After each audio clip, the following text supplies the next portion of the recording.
2024 लोकसभा चुनाव में बसपा का खाता तक नहीं खुला, जबकि 2014 में भी ऐसा हाल था। उस समय बसपा का राष्ट्रीय पार्टी का दर्जा बच गया था, लेकिन इस बार मायावती की पार्टी के राष्ट्रीय पार्टी का दर्जा भी मुश्किल में पड़ गया है।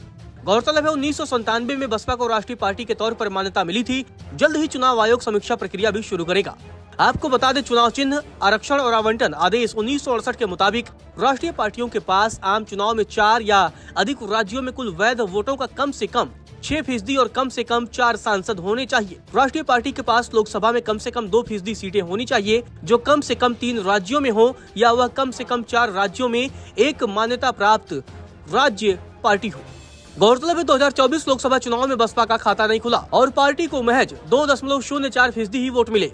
ऐसे में बसपा को राष्ट्रीय पार्टी बने रहने के लिए 4 या अधिक राज्यों में मान्यता प्राप्त राज्य पार्टी होने की शर्तों को पूरा करना पड़ेगा। अगर बसपा ऐसा नहीं कर पाती है तो उसके राष्ट्रीय पार्टी का दर्जा भी छीन सकता है। आपको बता दें, 2019 से अब तक बसपा केवल उत्तर प्रदेश में राज्य पार्टी होने के मानदंडों को पूरा करती है। जहां 2022 विधानसभा चुनाव में पार्टी को 12.88% वोट मिले थे, वहीं 2024 लोकसभा चुनाव में बसपा ने राज्य पार्टी के मानदंडों को पूरा किया और पार्टी को यूपी में 9.39% वोट मिले। गौरतलब है, राज्य पार्टी के लिए वैध वोटों में से राज्य में पार्टी को कम से कम 6% वोट मिलने चाहिए। हालांकि ऐसा पहली बार नहीं है जब बसपा के राष्ट्रीय पार्टी पर खतरा मंडराया हो। पिछले 4 लोकसभा चुनाव में बसपा का वोट शेयर घट रहा है। 2009 में बसपा ने 6.17% वोट शेयर के साथ 21 सीटें, 2014 में 4.19% वोट के साथ 0 सीट, 2019 में 3.66% वोट के साथ 10 सीटें हासिल की थी।